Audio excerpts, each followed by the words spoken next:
আসসালামু আলাইকুম এভরিওয়ান, সবাইকে জানাই শুভ দুপুর। আশা করি সবাই নামাজ পড়েছেন।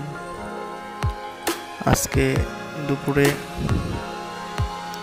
কি খাবো চিন্তা করতে করতে ফ্রিজে দেখি একটা মাংসের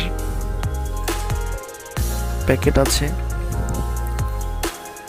তো মাংস ভেবে আনার পরে দেখি শুধু তেল। এখন ভিজাই ফেলছি, আর কিছু করার নেই। আলু দিয়ে আলুর ডাল বানাবো এটা দিয়ে।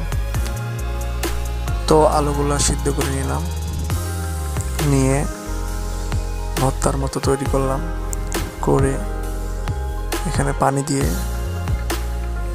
ডালের মতো করে ফেললাম। তো আসলে রান্না করা অনেক ঝামেলা এবং কষ্ট। যারা রান্না করে তারাই এই কষ্টটা জানে। আমি মাঝে মাঝে রান্না করি, তবুও অনেক বিরক্ত লাগে। পেঁয়াজ মরিচ কেটে রাখছি, তারপরে মশলা পাটায় পিষলাম আমি। এখন চুলার উপর পাতিল বসাই দিয়েছি, সব মশলা দিলাম। জানি না কীরকম হবে। তো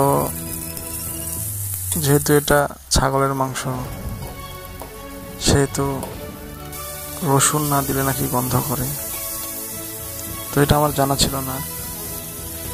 রান্না করার পরে আমার ওয়াইফ আমাকে বলতেছে যে রসুন না দিলে খাইতে পারবে না। খাওয়া যায় আসলে, কিন্তু একটা গন্ধ করে, এটাই হচ্ছে সমস্যা। যেহেতু রান্না করে ফেলেছি, খাবার তো আর ফেলে দেওয়া যাবে না। তো পরে আসলে আলহামদুলিল্লাহ ভালোই হয়েছে, একেবারে খারাপ হয় নাই, কিন্তু একটা গন্ধ। যাক, তবুও কিছু না থাকার চেয়ে থাকা ভালো। তো সবাই আমাকে সাপোর্ট করবেন প্লিজ। আমি এখানে নতুন, সবাই আমাকে হেল্প করবেন। ধন্যবাদ সবাইকে। আসসালামু আলাইকুম।